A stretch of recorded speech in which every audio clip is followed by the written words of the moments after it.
Salawat salam kepada baginda Nabi Muhammad sallallahu alaihi wa ala alihi wasallam. Baik kaum muslimin, kaum muslimat, sedang jemaah salat maghrib dan insyaallah dilanjutkan dengan jemaah salat isya. Masjid Jami Al-Ihsan Markas Islami Kabupaten Kampar beserta para pemirsa yang menyaksikan melalui media live streaming Facebook ataupun YouTube dan juga radio 99 atau 88,00 FM Radio Markas Islami Kabupaten Kampar. Adapun pada malam hari ini sesuai dengan jadwal setiap Senin, yaitu bersama dengan Al-Ustadz Dr. Hidayatullah Ismail LCMA Hafizahullah Ta'ala dengan kajian kitab Tarbiyatul Aulad, pendidikan anak-anak kaum muslimin. Baiklah, untuk menyingkat waktu kaum muslimin kaum muslimat, kepada Abuya waktu dan tempat kita persilakan dengan segala hormat. Fa'alaihi falyatafaddal mashkura wa ma'jura.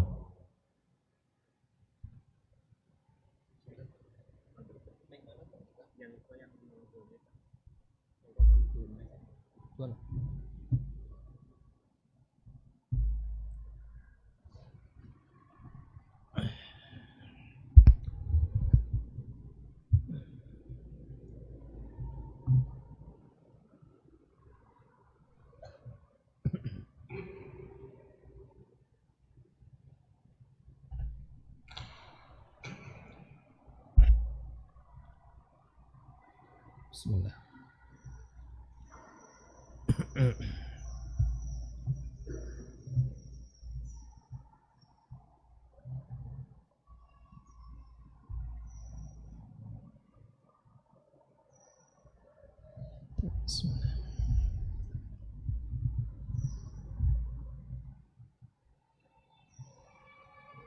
Assalamualaikum warahmatullahi wabarakatuh.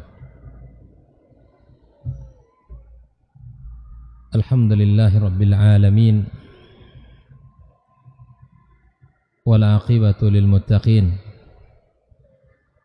wala udwana illa 'alal zalimin.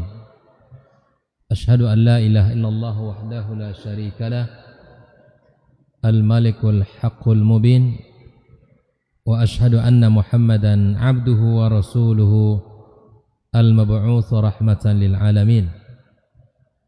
Ya ayyuhalladzina amanu ittaqullaha haqqa tuqatih wa la tamutunna illa wa antum muslimun. Rabbana hab lana min azwajina wa dhurriyyatina qurrata a'yun waj'alna lil muttaqina imama. Amma ba'd, fa inna asdaqal hadithi kitabullah wa khairul huda huda Muhammad sallallahu alaihi wasallam wa syarrul umuri muhdatsatuha wa kullu muhdatsatin bid'ah wa kullu bid'atin dhalalah wa kullu dhalalatin finnar. Ma'asyiral ikhwah fid din, kaum muslimin dan muslimat, jamaah maghrib dan isya Masjid Al-Ihsan Markas Islami Kabupaten Kampar, yang semoga senantiasa dirahmati Allah dan seluruh penuntut ilmu dimanapun berada yang mendengarkan kajian kita pada maghrib yang barokah ini. Alhamdulillah, tiada kata yang paling pantas untuk kita awali majelis kita melainkan memuja dan memuji Allah Subhanahu wa ta'ala, menyebut namanya dan meninggikan sifat-sifatnya. Dan memang Allah Subhanahu wa ta'ala berhak untuk dipuji dan disanjung karena kesempurnaan pada diri dan zatnya, pada sifatnya, dan pada seluruh perbuatan-perbuatannya. Kita bersyukur pada Allah, maghrib ini kita dimudahkan Allah untuk bisa bertemu kembali dalam pembahasan yang sangat urgen juga dalam kehidupan kita. Karena kehidupan kita, kehidupan berkeluarga, Anak-anak yang Allah titipkan sebagai amanah dari Allah, amanah besar, dan amanah itu tidak akan bisa kita menunaikan dengan baik kecuali kita harus memiliki ilmunya. Maka maghrib ini kita akan belajar seperti apa panduan Islam di dalam mendidik buah hati kita, menanamkan akhlak dan adab pada diri mereka, dan bagaimana kita benar di dalam menanamkan kebaikan-kebaikan pada diri anak-anak kita. Sungguh setiap anak yang terlahir dalam keadaan fitrah, sebagaimana Nabi kita alaihi salatu wassalam mengatakannya, kullu mauludin yuladu 'alal fitrah. Anak terlahir dalam keadaan berislam, beriman kepada Allah Subhanahu wa taala. Lalu tugas kita bagaimana menjaga dan merawat fitrah itu agar tetap baik, tumbuh dan berkembang di atas iman kepada Allah Subhanahu wa taala. Fitrah yang baik tidak dirawat akan rusak. Fitrah yang baik tidak dijaga dari perkara-perkara yang akan melunturkan nilai-nilai fitrah itu akan rusak. Maka disinilah pentingnya kita mempelajari ilmu agar kita benar di dalam melangkah dan kita tetap semangat di dalam menjaga fitrahnya. Karena terkadang kelelahan di dalam kehidupan dunia, pekerjaan mencari nafkah, tugas yang begitu berat dan banyak yang masing-masing kita emban di dalam menjalankan kehidupan ini, terkadang kita luput, terkadang kita lalai dengan tugas pendidikan terhadap anak-anak kita. Akidah yang benar penting, karena itu pondasi dalam kehidupan beragama.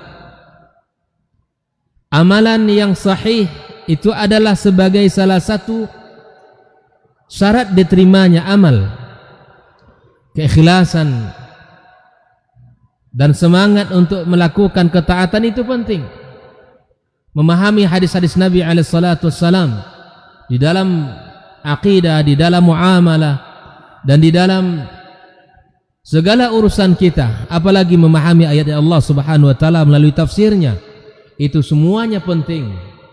Tetapi pendidikan anak kita, pendidikan generasi kita juga merupakan perkara yang penting di dalam agama ini. Makanya di dalam kajian kita seluruh bidang ilmu disampaikan, karena semua itu kita butuhkan dalam kehidupan kita. Kembali kita membaca kitab 8 atau 48 faedah di dalam pendidikan anak. Malam ini kita akan mempelajari faedah yang ke-17. Banyak kesana? Ada yang ingin enggak? Baik. Faedah yang ke-17 disebutkan najabatus sabiyyi tazhar fil a'malis saghirah. Kehebatan anak itu sudah terlihat sejak kecil.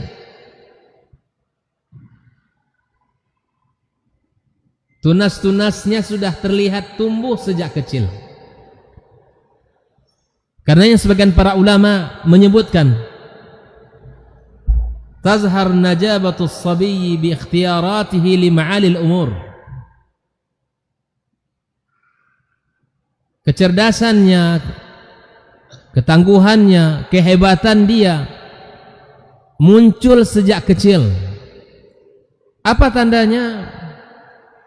Si anak sudah memulai perkara-perkara yang tinggi, perkara-perkara yang mulia, perkara-perkara yang baik. Dia sudah bisa menentukannya, atau dia berbeda dengan anak-anak pada umumnya. Ya. Fa inna sibyana qad yastami'una lil-la'b. Anak-anak kebiasaannya ngapain? Main apa tidak? Main.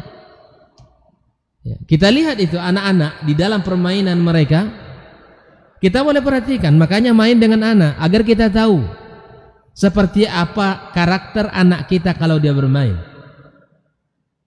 Guru yang baik, dia selalu membimbing anaknya bukan hanya di kelas, tapi dia juga memperhatikan gerak-gerik anaknya di luar kelas, di saat mereka bermain.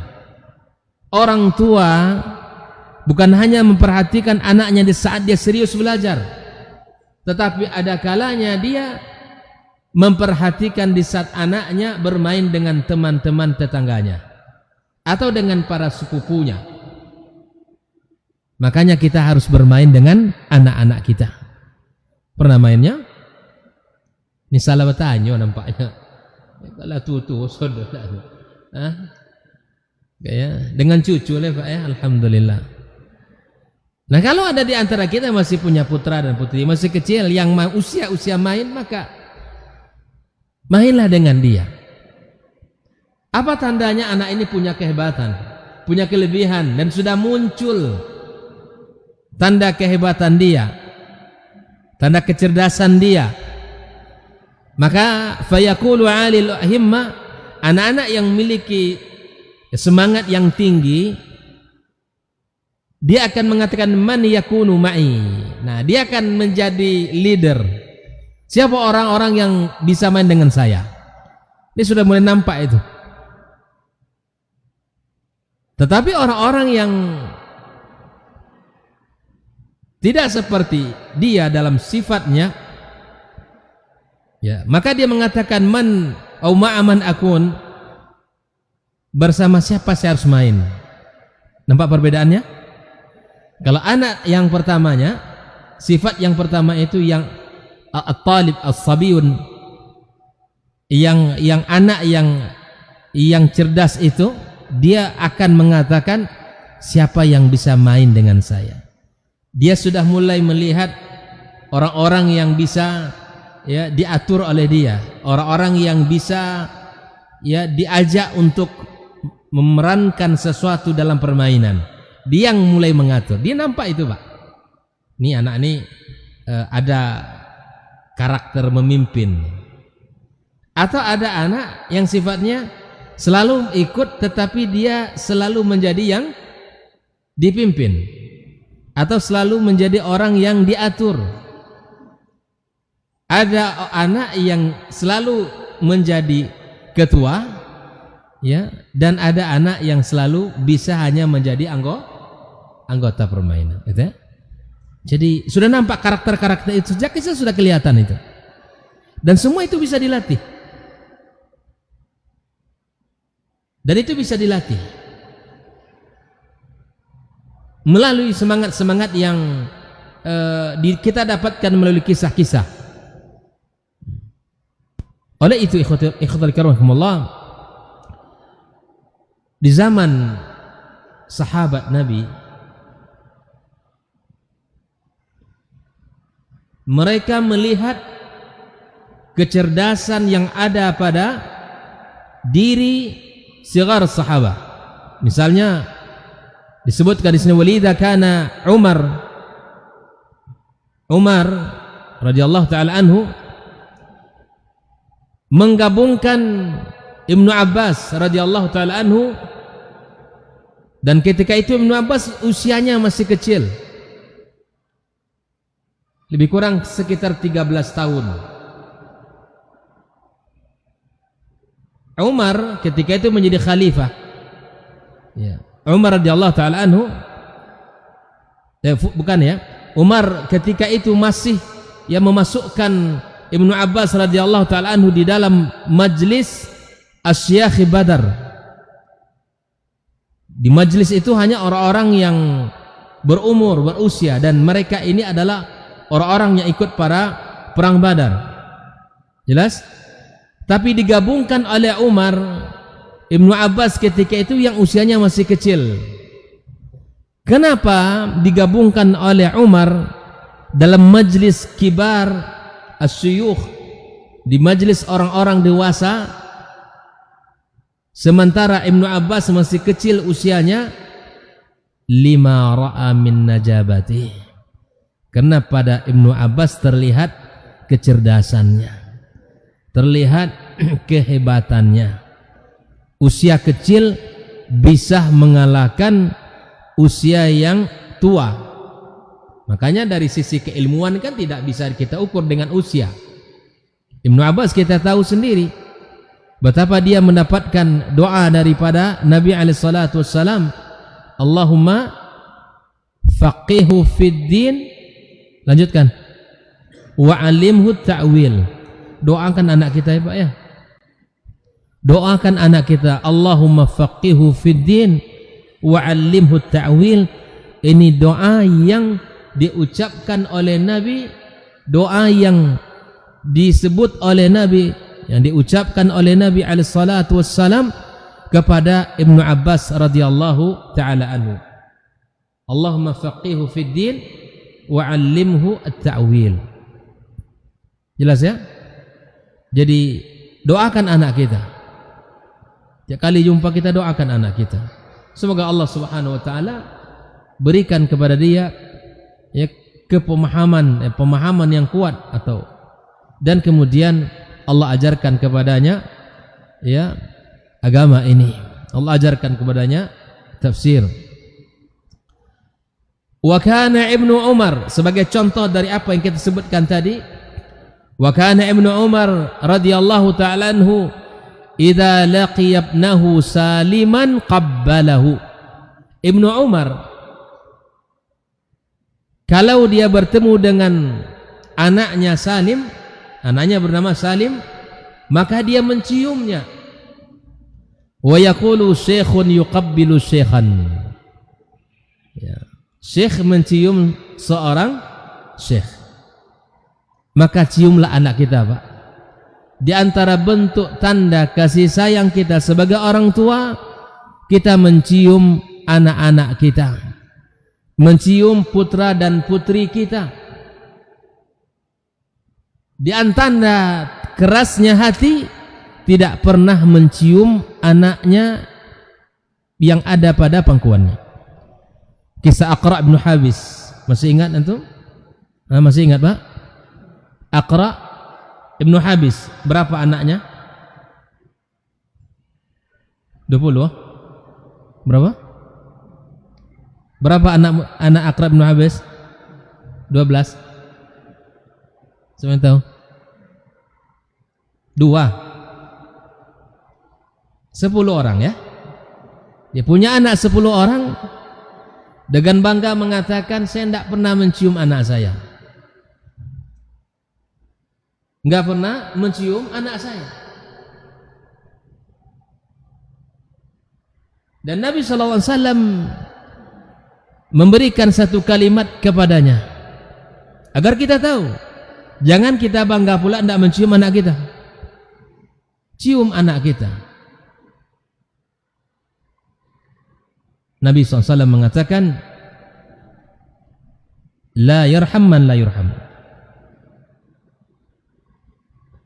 Katanya, bahwa tidak akan disayangi orang yang tidak pandai menyayangi.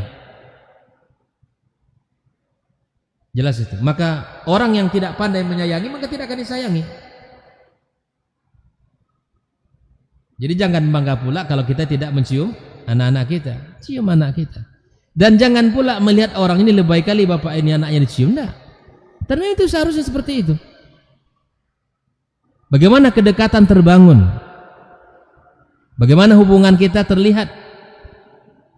Masih ingat kita kisah ya, hanya Umar, dan melihat apa yang dilakukan oleh Umar bermain dengan anak-anaknya, sesuatu yang tidak diduga oleh dia, di luar yang dipahami oleh dia. Kalau dengar nama Umar itu kan sesuatu yang kita tahu Umar seperti mana izzahnya Umar ya, bagaimana wibawanya Umar. Jangankan manusia, setan juga takut kepadanya.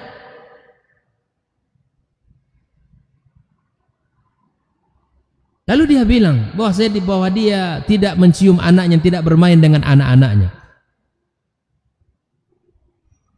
Ya, kembali bahwa kemudian Umar bin Al-Khattab radhiyallahu taala anhu menyuruh dia pulang, tidak jadi untuk dites dan dilantik. Apa sebab? Umar marah kepadanya. Kepada anak yang merupakan darah daging kamu, kamu tidak pandai berkasih sayang.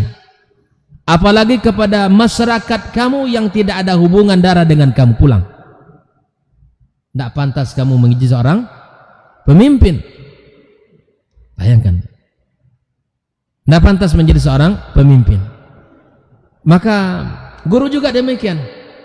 Guru yang kasar, guru yang tidak pandai senyum kepada muridnya, guru yang tidak pandai berramah atau berlemah lembut dengan muridnya, ini tidak pantas menjadi guru. Tidak pantas. Menjadi bos sajalah. Guru itu memiliki sifat kelemah lembutan, tegas penting, tetapi kita punya sifat penyayang kepada anak didik kita. Karena terkadang pendidikan itu, Pak, perlu ketegasan, dan sikap. Terkadang perlu juga kelemah lembutan. Tidak semua urusan selesai dengan ketegasan. Begitu juga tidak semua urusan selesai dengan kelemah lembutan. Ada saatnya kita bersikap tegas, bersikap layaknya sebagai seorang laki-laki, tapi di suatu waktu kita juga harus memiliki kelemah lembutan. Apalagi kepada anak-anak kita, kepada putra-putri kita. Ibarat main layang-layang. Main layang-layang. Masih ingat cara mainnya? Kenapa?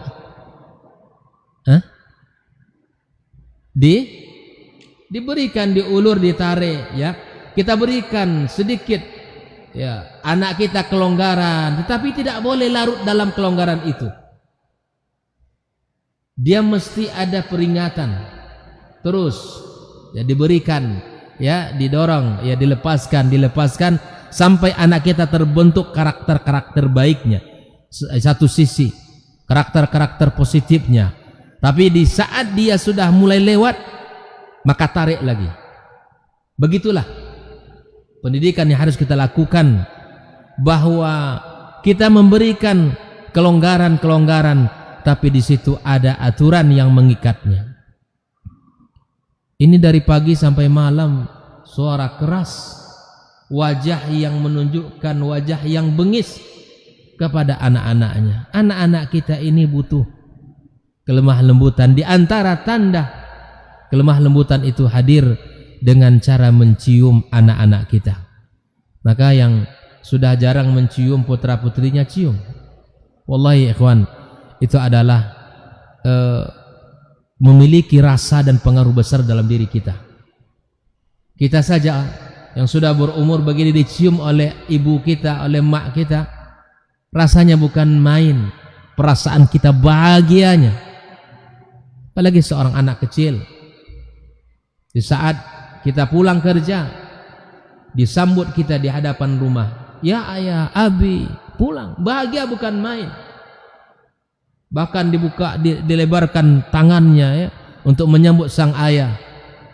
Sang ayah yang punya banyak pekerjaan yang menumpuk di pikiran dia, ya, pekerjaan yang berat, tugas-tugas, belum lagi ada masalah-masalah. Barangkali, ya, dia tidak bisa mengontrol emosinya, minggir, ayah lagi capek.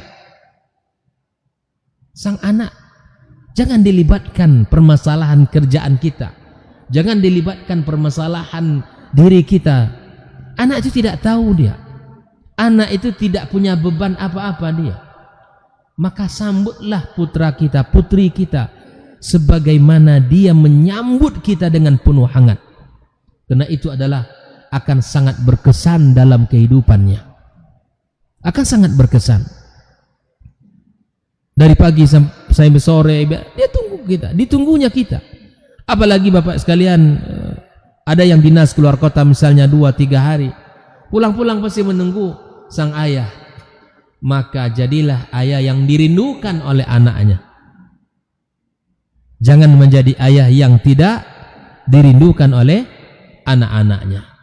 Salah satunya cara untuk menjadi ayah yang dirindukan oleh anak adalah dengan berlemah lembut, berkasih sayang dengan putra-putrinya.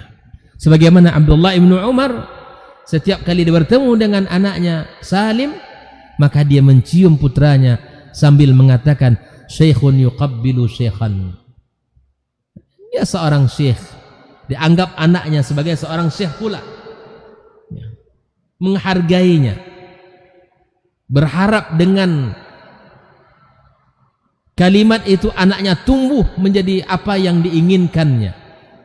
Maka dipesankan, fa'alal muslim ayura'i auladahu, hendaklah dia keperhatikan anak-anaknya, wa yaktasifu mawahibahum, dan melihat potensi-potensi bakat-bakatnya. Jadi kita ini bukan hanya melihat sisi-sisi yang mana ada pada anak kita, ya, sisi negatif-negatifnya yang selalu kita perhatikan, tetapi juga kita fokus kepada sisi-sisi kebaikan. Bakat-bakat anak kita juga kita ketahui, kita lihat, bakatnya begini. La'allahu yakunu minhum, semoga anak kita menjadi apa yang kita harapkan, ya, alim rabbani, seorang anak yang alim, berilmu, lalu kemudian mengamalkan ilmunya. Seorang anak yang alim kemudian dia takut kepada Rabbnya. Au muslihun, seorang anak bukan hanya sibuk memperbaiki dirinya, sibuk untuk menjadi orang alim, tapi dia juga punya sifat untuk muslih, memperbaiki orang-orang sekitarnya. Ini tumbuhkan kepada anak kita. Seringlah dialog dengan putra-putri kita, bahwa kita hidup ini, hidup punya misi dakwah. Kita hidup punya misi dakwah di dalam Islam ini.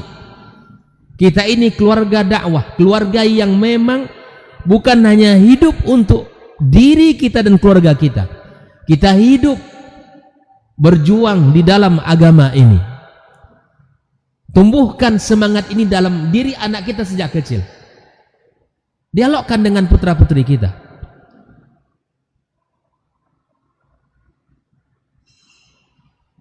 Ini yang harus kita bangun, sehingga muncul pada diri anak kita sifat untuk berjuang, sifat untuk memperbaiki diri, kemudian dia berusaha untuk berjuang memperbaiki umat ini ke depannya.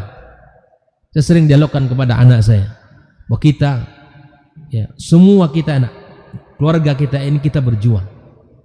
Ini keluarga yang punya misi dalam dakwah, keluarga yang hidup memperjuangkan Islam, keluarga yang hidup untuk menegakkan tauhid. Maka Abi berpesan kepada semua untuk bisa menjadi orang yang bermanfaat. Khairun nasi anfa'uhum linnas. Dialogkan sehingga anak kita punya semangat untuk belajar, itu bukan hanya untuk nambah yang cari kerja nantinya. Kalau dia sudah belajar, dapat ilmu, kemudian dia bekerja, punya semangat dakwah, kemudian dia belajar, bekerja, dan kemudian punya penghasilan yang besar, maka dengan hartanya ia akan berjuang. Begitu. Kalau dia punya ilmu, kemudian menjadi, ya, orang-orang yang punya kegiatan dalam pemerintahan misalnya, maka dia akan menjadi mukmin atau seorang hamba yang berjuang sesuai dengan kapasitasnya. Jelas, ya? Auman yansuruhullahu bihiddin, atau ya semoga juga dia termasuk anak-anak yang akan dijadikan Allah Subhanahu wa taala, ya, Allah jadikan, Allah tolong dia di dalam agama ini untuk memajukan Islam ini. Allah jadikan anak kita termasuk orang-orang yang berjuang. Ini nasihat untuk diri Anda dan kita semua sekalian. Ambil majlis, ya, bersama putra-putri kita yang laki-laki sesuai dengan tema kelaki-lakian, semangat untuk menuntut ilmu. Tekankan pada diri anak-anak kita bahwa kamu akan menjadi pemimpin, kamu laki-laki akan punya tanggung jawab besar, kamu akan menikah dan kamu akan menjadi seorang ayah. Sudah mulai pembicaraan itu. Dan kamu seorang anak laki-laki yang punya tugas di dalam mendidik, mencari nafkah. Dia akan berpikir, Dan kepada putri-putri kita juga ditekankan, kamu seorang wanita nak, bahwa jaga kemuliaanmu, kehormatanmu, kesucianmu. Kamu akan menjadi seorang ibu, kamu akan menjadi seorang istri dan menjadi seorang ibu. Maka tunjukkan kepada mereka, sampaikan kepada mereka nasihat-nasihat ini. Ustaz masih kecil, enggak. Kita akan belajar pada poin berikut ini. Pada skala apapun mesti kita mulai sejak kecil. Itu poin yang ke-17. Siapa yang bisa menangkap poin itu tadi? Apa poinnya? Apa tadi, Bang? Poin ke-17 apa dah? Bahwa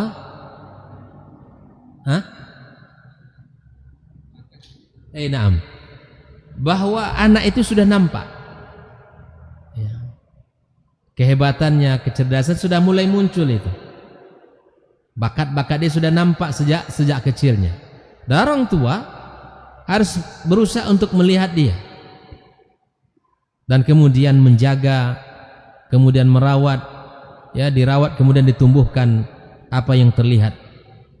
Di antara contoh-contohnya tadi adalah kita mampu menghargai anak kita, kita berikan apresiasi seperti mana tadi Umar memberikan apresiasi kepada Ibnu Abbas, memasukkan kepada majlis syuyukh Al-Badar, ya, di surah orang berumur, orang kibar semua, orang tua semua, kok dimasukkan Ibnu Abbas oleh beliau di dalam majelisnya, karena melihat pada Ibnu Abbas ada kecerdasan. Ibnu Umar mencium putranya, memberikan penghargaan, menumbuhkan, membesarkan hati anak dengan kebaikan. Itu tanggung jawab kita. Taib. Poin yang ke-18, ikhwatal kiram rahimakumullah, yang bagi tarbiyatul fatayat as-saghirat al-haya wal fadilah. Maka pendidikan bagi anak-anak perempuan kita yang masih kecil hendaklah difokuskan pada pendidikan menumbuhkan rasa malu, menumbuhkan atau pendidikan yang dilakukan dengan menumbuhkan kemuliaan. Poinnya apa? Menumbuhkan pada diri anak-anak kita rasa malu, menumbuhkan pada dirinya kemuliaan. Ditumbuhkan itu pada anak-anak kita. Anak kita yang masih kecil. Dengan cara bagaimana? Wa annahu zinatul mar'ah wa jamaluha, bahwa rasa malu itu perhiasan seorang wanita dan keindahannya. Maka indah seorang wanita yang punya rasa, dan itu fitrahnya. Bagaimana cara menumbuhkan itu? Wa ta'widuhunna 'alal hijab. Sejak kecil sudah mulai kita biasakan untuk berhijab. Wa tasattur syai'an fa syai'an. Sudah mulai kita tutup sedikit demi sedikit. Ya, kalau anak sudah mulai tumbuh besar, sudah mulai tumbuh nampak, ya, maka bahkan para ulama menyebutkan kalau sudah nampak kecantikan mulai itu pada diri seorang anak perempuan kita, sudah mulai kita untuk latih dia untuk berhijab, memakai baju yang bisa menutup auratnya. Wa annahu syi'arul iffati wal karamah, karena pakaian yang seperti itu yang menutup auratnya itu adalah syiar, sebagai tanda iffah, kesucian, wal karamah, kemuliaan. Jelas ya?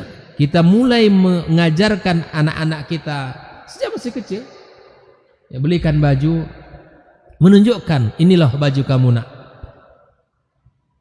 Disebutkan dalam sebuah pepatah, fal'udur ratb yumkin ta'diluh, bahwa kayu yang masih kecil itu mudah untuk diluruskan, ya kan? Fa idza saluba wasadda wa qasa fata'diluhu la yakun illa bikasri ghaliban. Tapi kayu itu kalau sudah keras, maka sulit untuk diluruskan kecuali dia akan patah. Maka biasakan sejak kecil untuk memperbaikinya.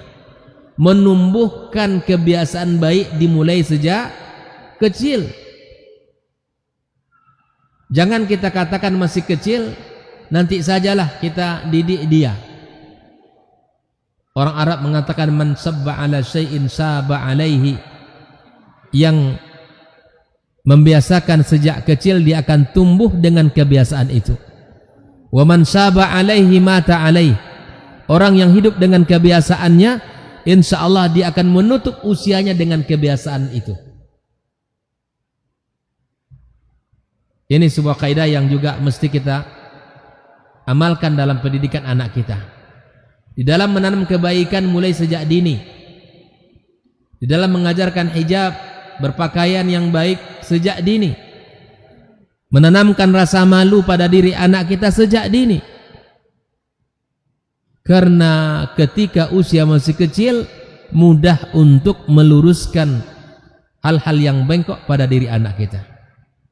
Tapi kalau anak kita sudah tumbuh dengan kebiasaan buruknya, maka untuk merubahnya sangat sulit.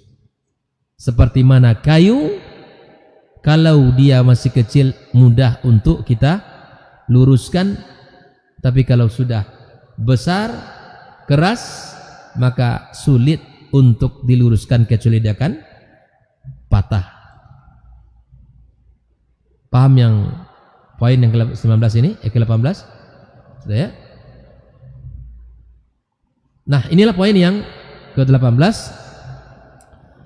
Adapun poin yang ke-19, minat tasahulul qabih fi tarbiyah, di antara kebiasaan buruk di dalam pendidikan anak adalah ta'widul fatayat as-saghirat lubsal malabisil qasirati wal makshufati wal 'ariyati wal dayyiqah.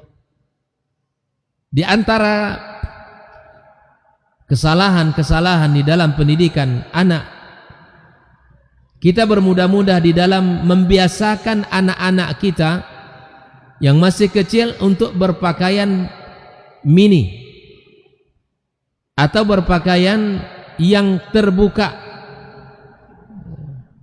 atau pakaian yang membuka auratnya atau pakaian yang sempit kita pakaikan kepadanya. Ini tidak boleh. Ya, orang mengatakan ini masih kecil Ustaz. Iya, tapi hal yang seperti itu sudah mulai kita jauhkan model-model pakaian yang seperti ini. Ya, keluarga muslim tidak akan memakaikan pakaian ini. Ya. Dan jadi masalahnya, Mbak. Ya, bagaimana anak akan diberikan pakaian yang menutup aurat sementara ibunya juga memakai pakaian yang terbuka. Biasanya anak itu memakai pakaian seperti mana pakaian ibunya. Begitu juga anak laki-laki berpakaian seperti mana pakaian bapaknya pada umumnya. Maka tinggalkan melakukan perbuatan yang seperti ini. Kita tidak berikan pakaian yang seperti itu pada anak-anak kita. Ya. Wa tasahul fi kasfi auratihinna. Dengan alasan masih kecil kita udahlah pakai pakaian mini, pakai rok-rok mini, pakai baju-baju sempit, baju-baju apa istilahnya, baju KTB ya. Ya, jangan, itu enggak layak dipakai oleh anak-anak kecil kita. La siyamal mumayyizat minhunna wa man talifat al-intibah atau bada'at tazhar 'alaihi alamatil bulugh. Apalagi anak kita sudah masuk usia tamyiz, masuk mulai usia dewasa, itu jangan sama sekali. Jangan sama sekali kita berikan pakaian itu. Fayatma'u fihinna dhul qulubir maridah alladzina la yufarriquna baina kabiratin wa saghiratin. Nanti kalau anak kita seperti itu pakaiannya, maka orang-orang yang dalam hatinya punya penyakit, ya, tidak sehat, maka dia akan memberikan sesuatu yang buruk pada anak kita. Ya, mereka tidak akan membedakan antara yang besar maupun yang kecil. Fadlan an ilafil fatayat hadil malabis fayas'uf taghyiruha. Apalagi ini menjadi kebiasaan anak-anak kita berpakaian seperti itu, maka sulit untuk kita rubah nantinya. Maka sejak kecil kita ajarkan kepada anak-anak kita bagaimana berpakaian seperti mana yang diajarkan oleh agama kita. Kita tanamkan pada dirinya pakaian ini adalah pakaian yang dituntun oleh syariat, dan pakaian ini akan menjadikan kamu mulia karena kamu menutup auratmu dan menutup auratmu itu tidak rela dan dilihat oleh orang lain. Tanamkan kesucian sejak kecil. Saya menyarankan kepada kita, sampaikan kisah tentang Maryam. Tentang Maryam. Maryam itu wanita mulia. Di antara salah satu kemuliaan Maryam yang Allah abadikan dalam Al-Quran adalah rasa malu Maryam. Menjaga kesuciannya. Itu yang ada pada sifat Maryam yang Allah ceritakan dalam Al-Quranul Karim. Saya ulangi sekali lagi, kepada orang tua hendaklah menyampaikan tentang kisah Maryam kepada putri-putrinya, karena di antara karakter kemuliaan yang ada pada diri Maryam adalah kesuciannya, rasa malu yang luar biasa di dalam dirinya. Allah sanjung Maryam dengan sanjungan yang tinggi. Allah puji Maryam dengan pujian yang tinggi di dalam Al-Quranul Karim. Sebelum kita berbicara tentang pekerjaan, tentang sudah habis waktu. Sebelum kita bicara tentang profesi, bagaimana nanti ke depannya, bicara dulu tentang kemuliaan kesucian. Karena itu yang paling pokok. Wa Maryam ibnata Imran allati ahsanat farjaha. Maryam bintu Imran yang telah menjaga kesuciannya. Dialogkan tentang kesucian pada putri-putri kita. Dialogkan tentang rasa malu dengan anak-anak perempuan kita. Karena itulah karakter Maryam yang Allah sebutkan. Allah sanjung di dalam Al-Quranul Karim. Barakallahu fikum. So Allah subhanahu wa ta'ala. Ini azan dulu atau tutup nih? Hah? Oh, azan dulu, taib. Kita dengarkan azan sini.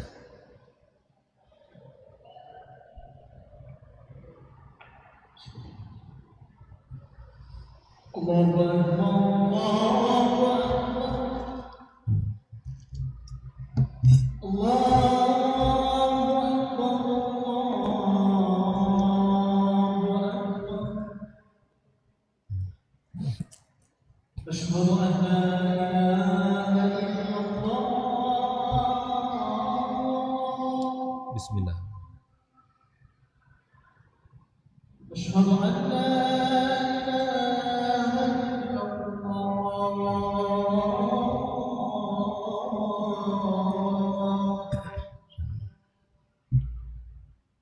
Asyhadu anna Muhammadar Rasulullah.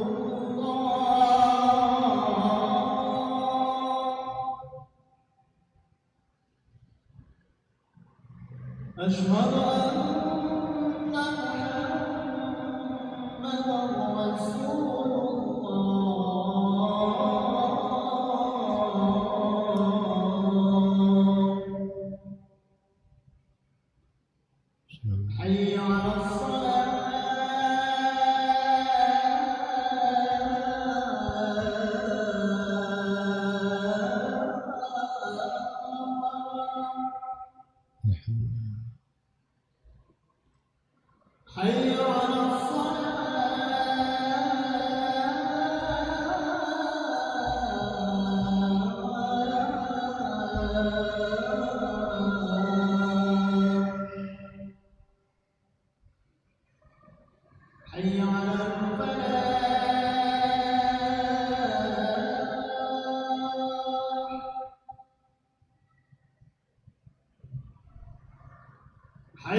La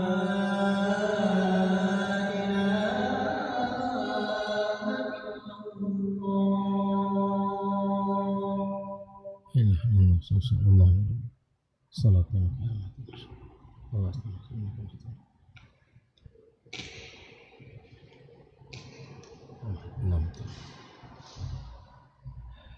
Baik, kita lanjutkan poin yang ke-20 atau faedah yang ke-20. Al-ab mas'ulun an tawjihi waladihi li ikhtiyari as-sadiq as-salih. Seorang ayah punya tanggung jawab di dalam mengarahkan anak-anaknya, di dalam mengarahkan putranya untuk mencari teman-teman yang baik. Alladzi yu'inuhu ala amri dinihi wa dunyah. Teman-teman yang bisa menjadi sahabat di dalam urusan agamanya. Teman-teman yang bisa menjadi sahabat di dalam urusan dunianya. Jadi kita sebagai seorang ayah punya peran besar di dalam mengarahkan putra-putra kita, anak-anak kita untuk mencari sahabat-sahabat yang baik yang bisa membantunya dalam urusan agamanya, agar berteman dengan anak-anak yang rajin belajar, berteman dengan anak-anak yang memiliki akhlak dan adab, berteman dengan anak-anak yang mendirikan salat. Kita sampaikan, kita pesankan kepada mereka. Begitu juga anak-anak yang tidak menghabiskan waktu bermain lama-lama, menghabiskan waktu di pasar, main game dan sebagainya. Karena itu semua tidak akan ada manfaat bagi dia dan agamanya.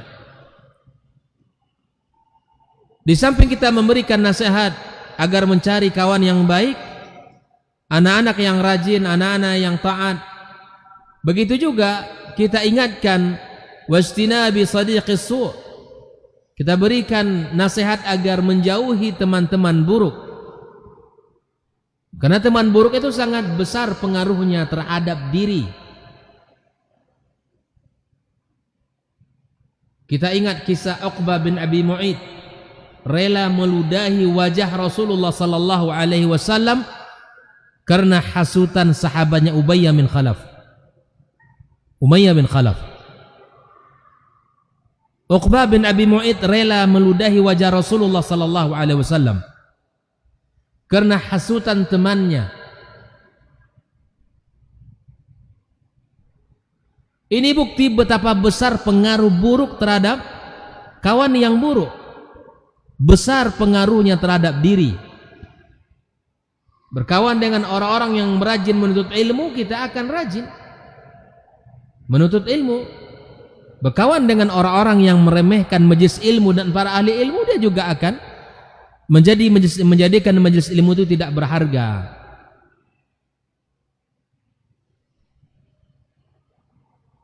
Maka kita ingatkan putra-putri kita.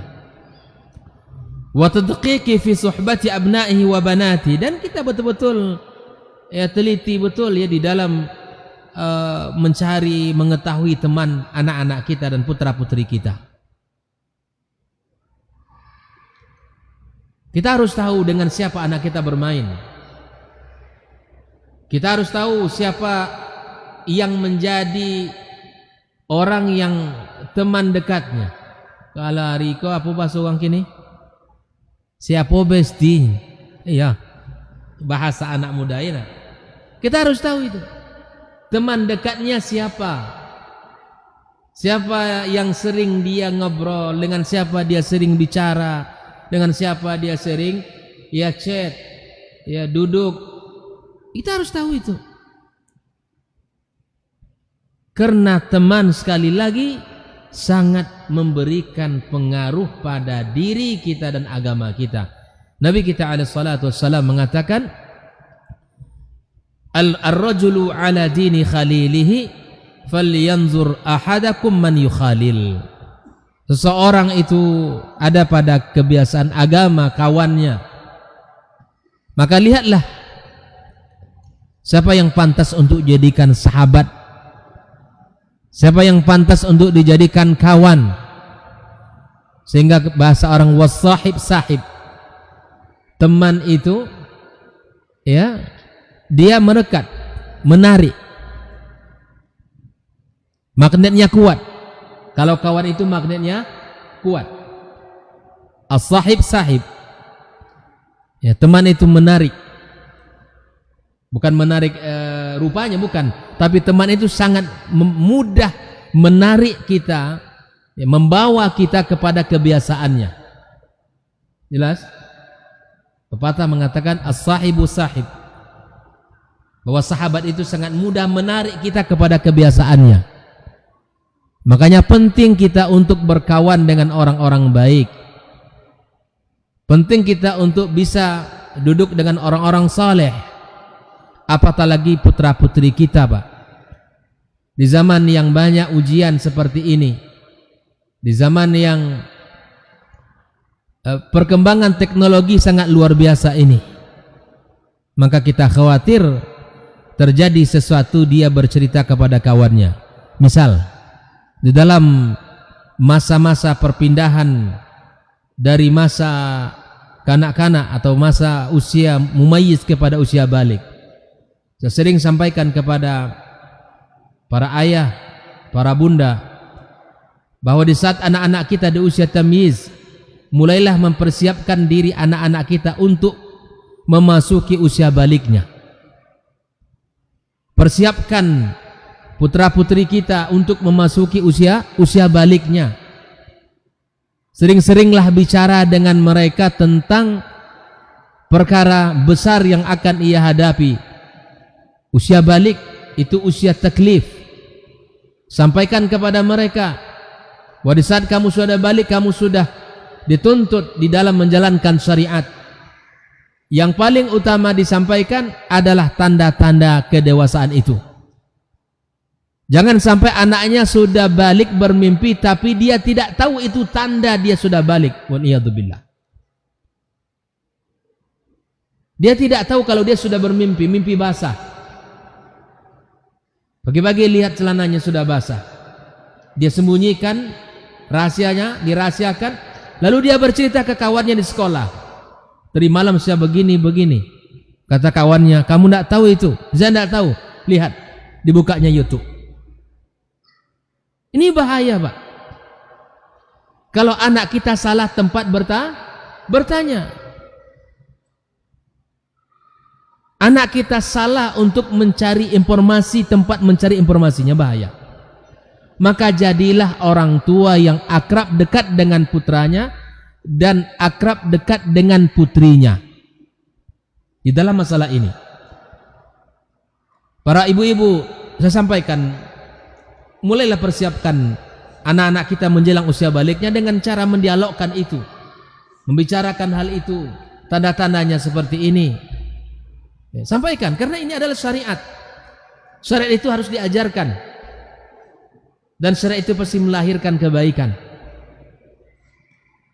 Kita ambil pelajaran, ya, kaum wanita Ansar itu wanita yang paling pemalu, tetapi sifat pemalu mereka tidak menjadikan mereka itu berhenti bertanya tentang syariat kepada Nabi SAW. Nah, seorang ibu jangan sungkan menceritakan tanda-tanda kedewasaan itu. Begitu juga kita dengan putra-putra kita, para ayah. Jangan kita malu-malu menyampaikan, ya, hal-hal seperti itu dengan memilih kata-kata dan bahasa yang tepat, sehingga anak-anak kita sudah tahu tanda-tandanya dan sudah memahami kalau itu sudah tiba. Saya pernah dikisahkan oleh seseorang, anaknya sudah baru mendapatkan ilmu kalau dia harus didialogkan gitu, ya. Ternyata subhanallah Ustaz, anaknya sudah lama bermimpi dan dia tidak tahu. Kalau nanti bermimpi, nak, maka kamu harus mandi wajib. Cara mandi wajib bagaimana diajarkan. Kalau seandainya sekolahnya mengajarkan tentang hal itu, alhamdulillah, anak kita sudah tahu. Tapi kita sebagai orang tua punya tanggung jawab di dalam perkara ini. Sudah berapa kali dia bermimpi tapi dia belum tahu itu adalah tanda balik, dan dia tidak mandi dan dia juga tidak salat. Bayangkan.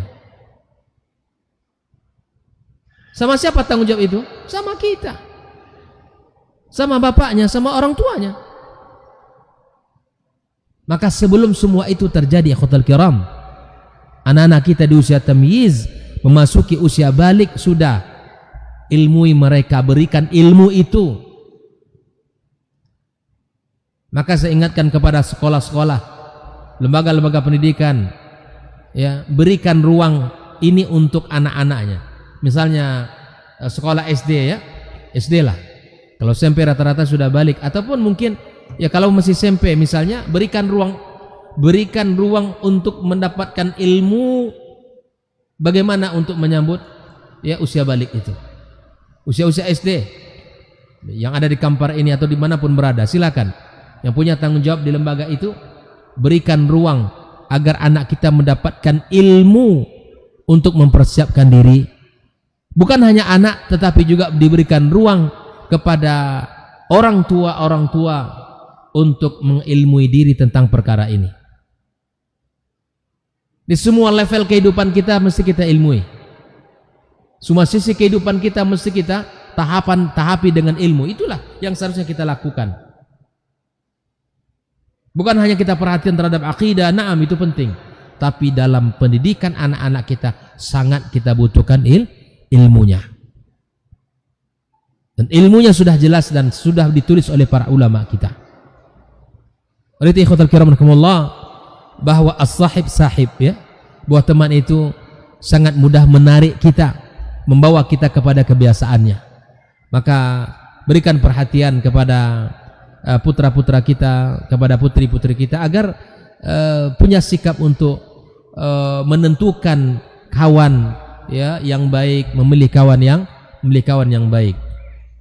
Maka saya juga sampaikan kepada pengurus, ya, di kegiatan Islamic Center ini, bagi anak-anak kita yang sudah menginjak usia SD kelas 5, kelas 6 misalnya, maka berikan ilmu ini, Ustaz John, berikan ilmu ini kepada anak-anak kita yang kita didik di Islamic Center ini.